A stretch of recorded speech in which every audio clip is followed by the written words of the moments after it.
Österreich. Sie wissen, ich liebe Österreich, das Ungarn von Deutschland. Ich habe 2019 sogar die Ehrenstaatsbürgerschaft verliehen bekommen, wegen meiner Verdienste um die Republik Österreich. Ich bin Deutscher hier. Ich kann jetzt auch beweisen, ich bin Deutscher hier.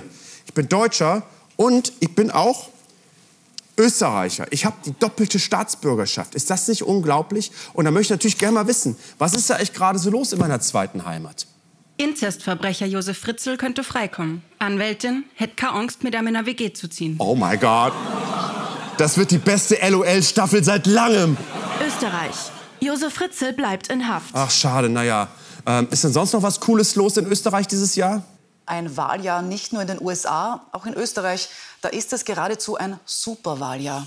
Ganz zentral und richtungsweisend für die künftige Politik wird die Nationalratswahl im Herbst. 2024 ist Superwahljahr in Österreich. Und wir ÖsterreicherInnen, wir wählen einen neuen Nationalrat, also unseren Bundestag. Und am blauen Blazer und dem blauen ORF-Nachrichtenstudio können Sie erahnen, was uns politisch bevorsteht. FPÖ zieht davon. Der Höhenflug der Blauen erreicht neue Dimensionen. Höhenflug bei den Blauen, bei der FPÖ. Das ist die österreichische AfD und die führt in den Umfragen. FPÖ, Sie erinnern sich vielleicht, das ist die Partei, deren Vorsitzender mal mit seinem Leihwanden Haverer einen kleinen geheimen Wellnessurlaub in Ibiza gemacht hat. Und als das rauskam, da war die FPÖ so richtig am Ende. Ach, was sag ich? Ganz Österreich war am Ende. Ihr habt mich so geschämt. Es sind beschämende Bilder. Und niemand soll sich für Österreich schämen müssen. Ich möchte in aller Deutlichkeit sagen, so sind wir nicht.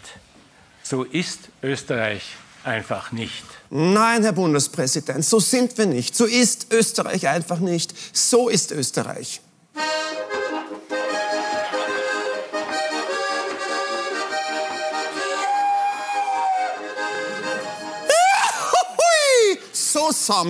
So sind wir. Und das hier ist Schnee von gestern. Gute Besserung und heil, heil, Herr Vizebürgermeister AD. Österreich ist doch besser als das. Österreich hat sich politisch weiterentwickelt. Sogar dieser geschleckte Feschak hier, der die FPÖ damals in die österreichische Bundesregierung reingeholt hat, ist inzwischen weg vom Fenster. Geh, Basti, ja, bist du weg vom Fenster, Sebastian, Basti. Bist du schon in Frühpension, Basti? Ja, ja, mit Anfang 20 schon? Ja, bist du schon? Ja, ja, Und? Habt ihr Mittagessen? Ja? Ja? Ja, so ein lieber Bub, ja. Österreich ist jetzt eine ernstzunehmende Republik. Und er hier wird diese ernstzunehmende Republik jetzt in die Zukunft führen. Das ist Herbert Kickl, seit 2021 Chef der FPÖ. Und ganz ehrlich, dieser Mann war mit Sicherheit noch nie in seinem ganzen Leben zu irgendeiner Party eingeladen. Schon gar nicht an Orten, wo die Sonne scheint. Der braucht kein Red Bull, der braucht kein Testosteron. Dieser Mann kriegt seinen Kick, wenn er online Rentenversicherungen vergleicht. Das reicht. Diesem Mann, Herbert Kickl, haben die Blauen ihren Höhenflug zu verdanken. Das große Comeback. Und Sie glauben jetzt vielleicht, dass ich Ihnen heute im ZDF-Magazin Royal erzählen möchte, dass der hier ein korrupter Rechtsextremist ist oder ein gefährlicher Populist, ein Nazi oder so. Aber sowas, ganz ehrlich, würde ich niemals machen. So würde ich niemanden jemals nennen. Nazi. So bin ich nicht. So ist das ZDF-Magazin Royal nicht. Mein innerer Friedrich Merz sagt Nein. Diese Nazi-Keule, die bringt uns nicht weiter, wenn wir das Problem lösen wollen. Ja, man darf nicht gleich die Nazi-Keule rausholen, wenn man über Nazis reden will. Ich werde heute ohne einen einzigen Hitler-Vergleich auskommen. Hat Hitler damals ja auch hinbekommen. Ich möchte den FPÖ-Chef Herbert Kickl heute einmal ganz unvoreingenommen vorstellen. Das ist Herbert Kickl. Er hat einen süßen Dackelblick. Ihm sind die Fakten wichtig.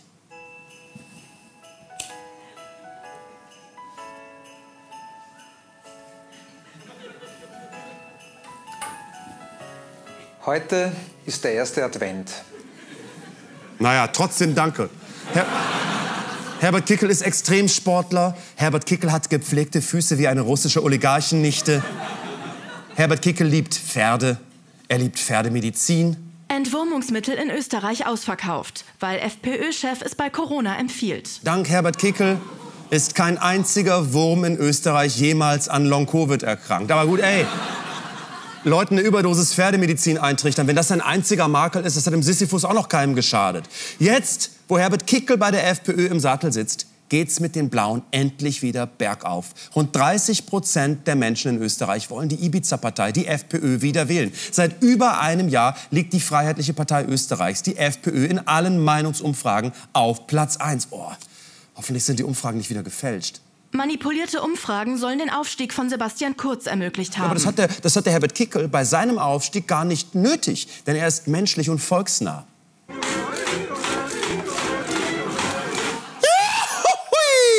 Nicht mal 5 Jahre nach einem der größten politischen Skandale in der Geschichte Österreichs ist die für einen der größten politischen Skandale in der Geschichte Österreichs verantwortliche Partei, die FPÖ, wieder auf Platz 1 in allen Umfragen. Wie geht das? Sind wir Österreicher einfach dumm?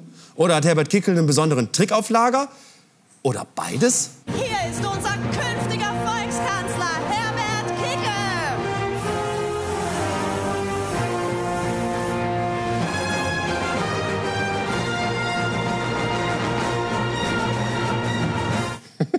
Ja, man kennt es aus Hollywood-Blockbustern. Immer wenn die Bläsersektion so aufspielt, weiß man, jetzt kommt der Good Guy.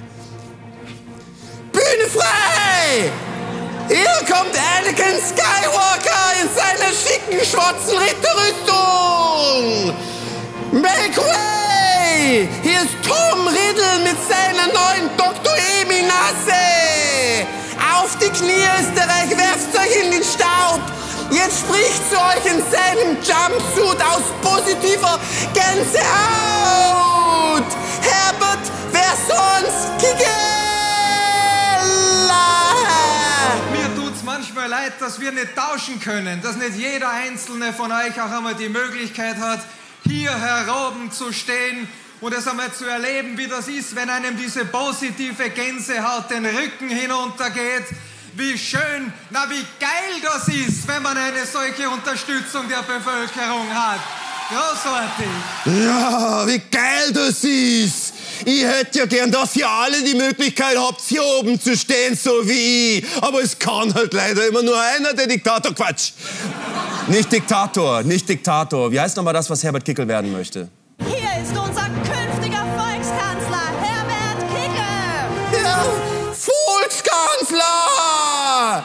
Volkskanzler! Er will Volkskanzler werden. Volkskanzler. Das habe ich doch schon mal irgendwo gehört, das Wort Volkskanzler. Ach so, ja. In dem Brief eines Kindes an Herbert Kickl. Den Brief hat Herbert Kickl selbst bei Instagram gepostet. Ein echter Brief an Herbert Kickl von einem echten österreichischen Kind. Lieber Herbert, du sollst Volkskanzler werden. Es wird Zeit, dass sich etwas in Österreich ändert. Wir Kinder wollen eine schöne Zukunft haben. Keine Schulden, sondern Zufriedenheit, Glück, Freiheit und Sicherheit im Leben. Du schaffst es. Deine Selina. Ja, herzig. Und danke, liebe Selina, dass du uns deinen echten Brief an Herbert Kickl auch noch mal persönlich vorgelesen hast. Und wie überaus praktisch, dass du dem Herrn Volkskanzler ausgerechnet Wort für Wort das Parteiprogramm der FPÖ wünschst in deinem echten Brief. Ja, ja, so sind sie halt, die echten Kinder von Österreich. Volkskanzler, das klingt doch toll. Ein Kanzler, der sich voll und ganz dem Volk widmet. Es ist allerhöchste Zeit für eine totale Hinwendung zur eigenen Bevölkerung und für eine totale Abwendung weg von den selbsternannten Eliten. Und genau das, liebe Freunde, werden wir Freiheitliche einleiten. Wir werden es nicht nur einleiten, wir werden es durchziehen und wir werden es umsetzen, so lange bis Gerechtigkeit in diesem Land für euch herrscht. So lange werden wir das machen. Total normal und total unbedenklich, total 30% auf Platz 1 in den Umfragen. Total positive Gänsehaut. Herbert, Herbert!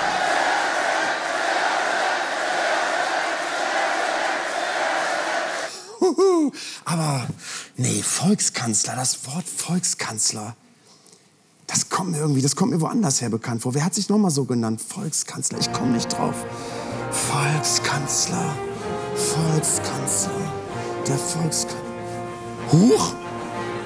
Volkskanzler Adolf Hitler, ja, Volkskanzler Adolf Hitler. Volkskanzler hat sich Adolf Hitler genannt, bis er wollte, dass ihn alle Führer nennen. Oh nee, oh Gott. Ja, jetzt regen sich wahrscheinlich die CDU-MitgliederInnen unter Ihnen auf. Die FDP ist empört, Neid in der AfD. Typisch ZDF-Magazin Royal. Böhmermann schwingt wieder die Nazi-Keule von unseren Rundfunkgebühren. Nein, Sie haben vollkommen recht. Nur weil jemand spricht wie Goebbels, ist er ja nicht gleich Hitler. Und nur weil etwas die Vorsilbe Volks hat, ist es ja nicht gleich problematisch und rechts.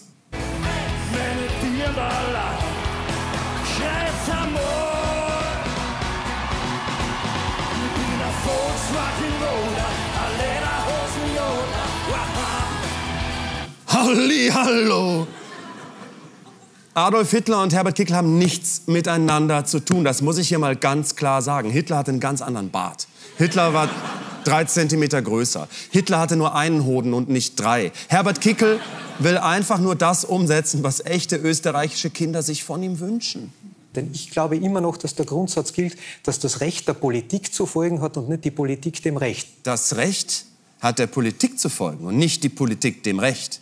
Das Recht hat der Politik zu folgen. Die Politik soll über dem Recht stehen. Ist das nicht das Gegenteil der Definition eines Rechtsstaats? Na ja, egal, dann führt der Volkskanzler halt eben sein Volksrecht ein in Österreich. Und wer dagegen verstößt, der kommt vor den Volksgerichtshof. Warum nicht? Also, und werden Sie hier nicht unverstehen? Entschuldigung, Herr Freisler, aber ich habe die Nazi-Keule nicht rausgeholt. Das war Herbert Kickl persönlich. Bei uns in Deutschland gehen seit Wochen Millionen Menschen auf die Straße wegen irgendwelcher AfD-Geheimtreffen, auf denen Rechtsextreme die große Remigration planen, also die Deportation von Millionen Menschen. In Österreich fordert das die FPÖ seit Jahren ganz offensiv. Remigrationstour 2022. Öffentlich, vollkommen ohne Geheimtreffen.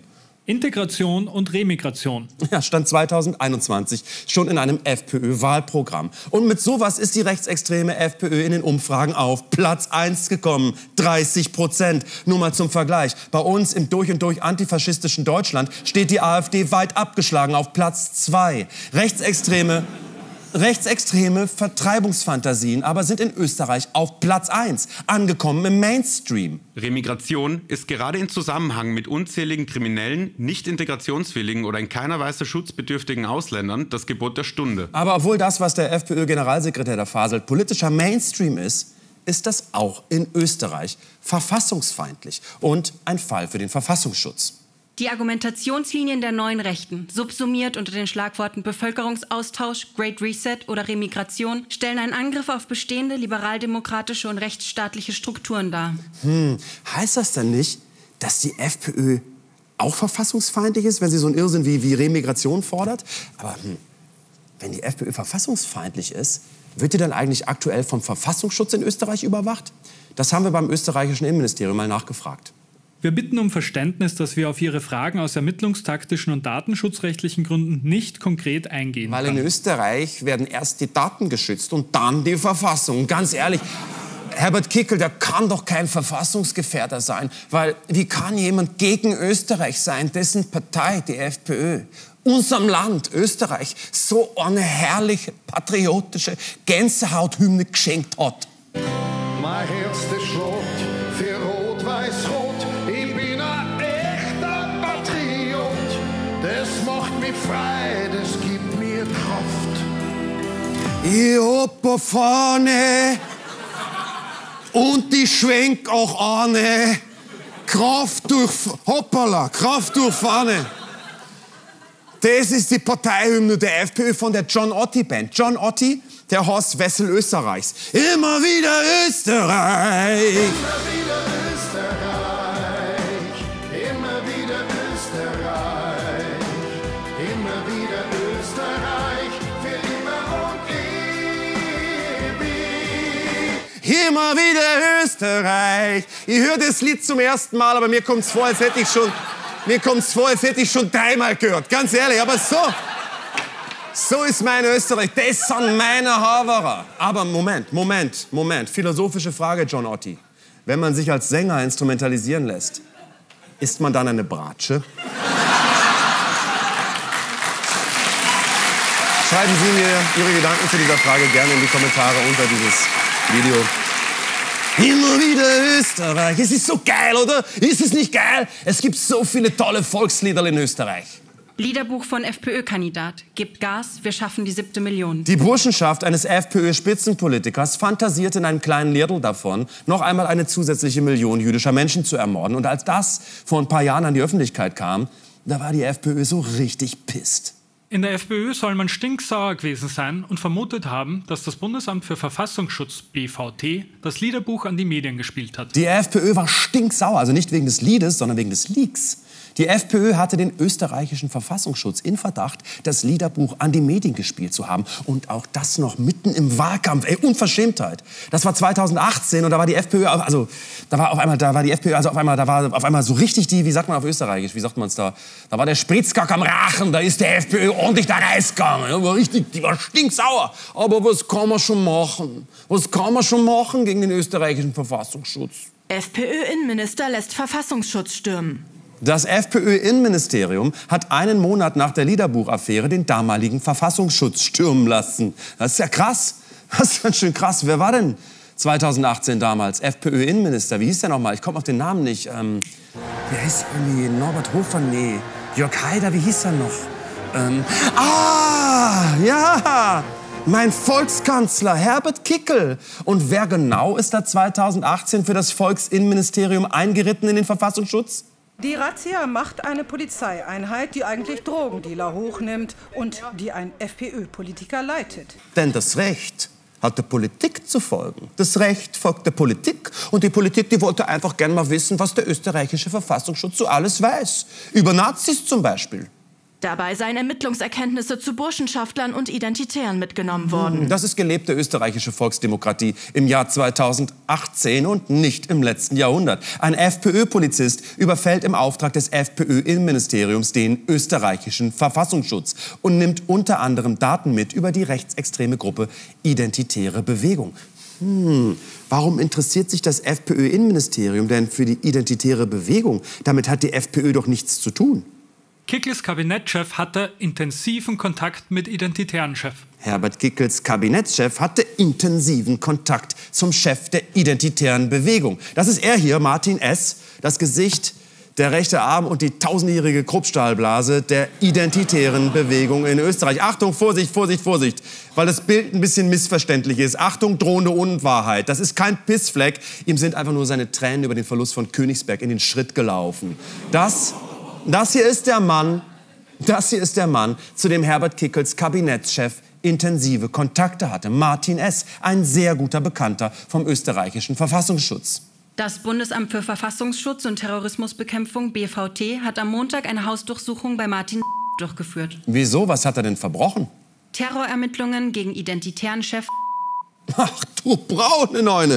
Gegen Martin S. wurde ermittelt wegen Beteiligung an einer terroristischen Vereinigung, weil Martin S. letztes Jahr eine Spende bekommen hat. 1.500 € von jenem Australier, der später in 2 Moscheen im neuseeländischen Christchurch insgesamt 51 Menschen ermordet hat. Der Massenmörder von Christchurch, der 51 Menschen ermordet hat, hatte 1.500 € gespendet an Martin S. 1.500 €. Das ist eine Menge Geld. Und klar, dass Martin S. den Spender gerne mal kennenlernen wollte.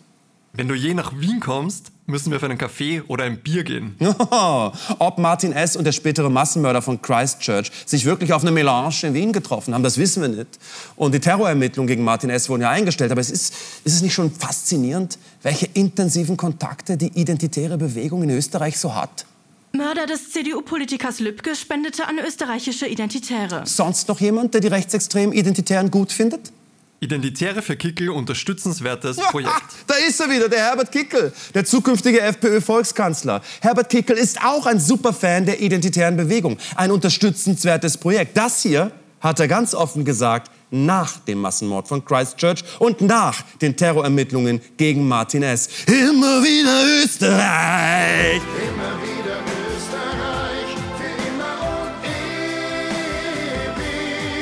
ewig. Oh, ist das schön, ist das schön. Ich stehe auf Österreich, ich stehe auf den Herbert Kickl, ich stehe auf die FPÖ. Und nur weil man auf die FPÖ steht, ist man ja nicht gleich ein rechtsextremer Massenmörder, gell? Breivik lobte in seinem Manifest die FPÖ als Anti-Einwanderungspartei und bedankt sich bei seinen Brüdern und Schwestern in Österreich. Gern geschehen. Aber nochmal zurück zum außerparlamentarischen Arm der FPÖ. Nochmal kurz zurück zum Chef der Identitären Bewegung, zu Martin S. Nach dem Massenmord von Christchurch gab es eine Hausdurchsuchung wegen Terrorverdacht bei Martin S. Weil der hatte ja 1.500 € von dem Attentäter von Christchurch bekommen. Da wollte der der österreichische Verfassungsschutz dann doch mal vorbeischauen bei Martin S. und mal gucken. Und?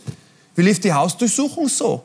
Polizisten warteten bei Razzia 12 Minuten, bis die Tür öffnete. Wie muss ich mir das vorstellen als Piefke? Was ist da passiert? Matti, wir sind's, die Polizei! Jetzt macht der Hundling nicht auf. Was machen wir? Jetzt sollen wir noch mal klopfen? Ich klopfe noch mal.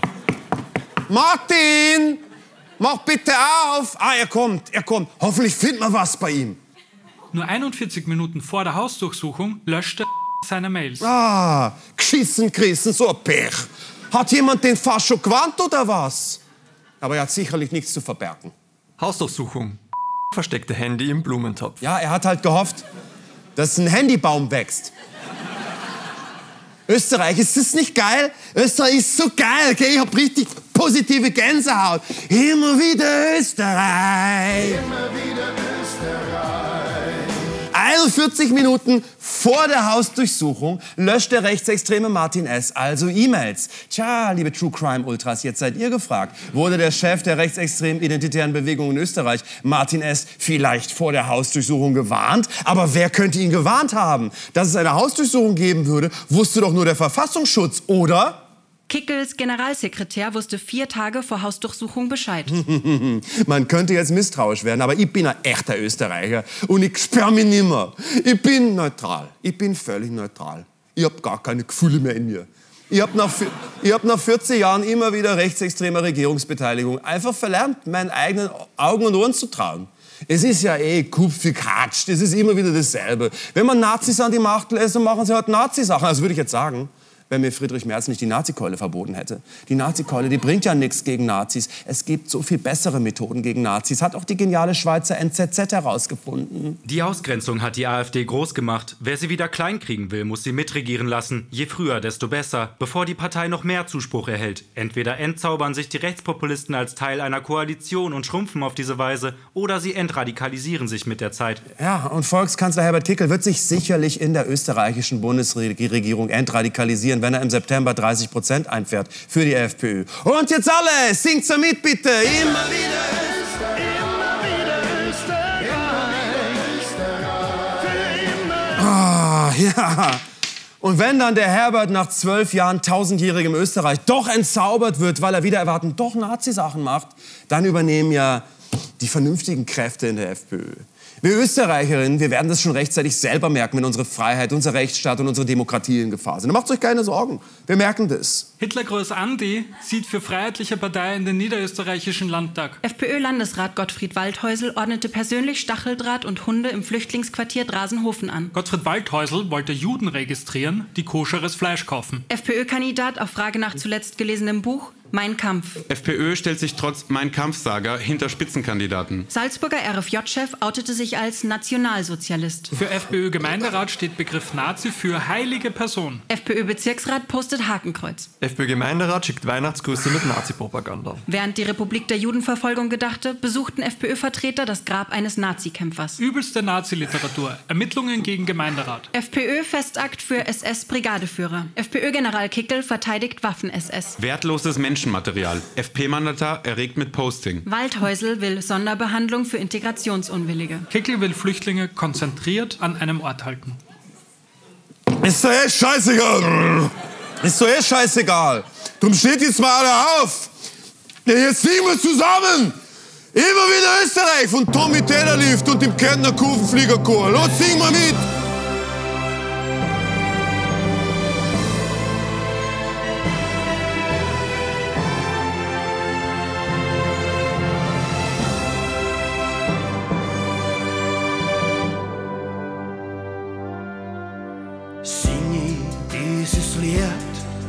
Hab ich Jury in meinem Gesicht.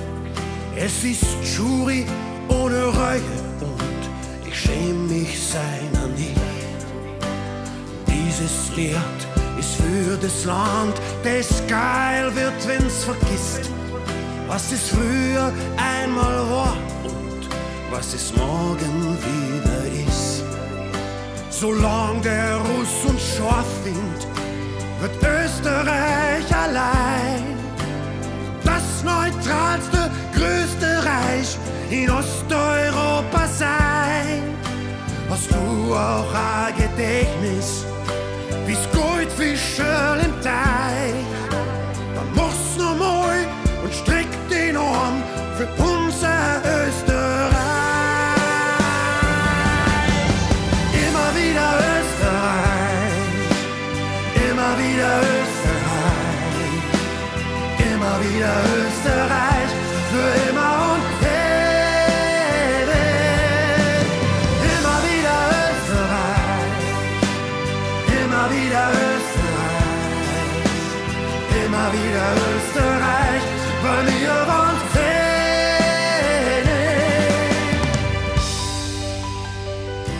Ich schlag wen tot für Rot-Weiß-Rot, ich bin ein echter Patriot. Hullabaloo, und was bist du? Freiheit das Ziel, Sieg das Panier. Herbert Befehl, wir folgen dir. Schaltstrom am Weidezaun uns an. Dann brunst mir da, immer wieder dran. Immer wieder Österreich, immer wieder Österreich. Na wie schön, immer wieder Österreich, für immer und ewig. Nie wieder Österreich. Ausländer, immer wieder Österreich. Wo ist das geil? Immer wieder Österreich, weil wir wohnen. Oh ja, ja, ja, ja.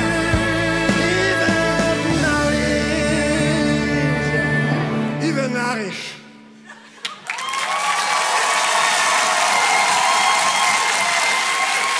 Tommy Tellerlüft und das Kärntner Kurvenfliegerchor mit immer wieder Österreich.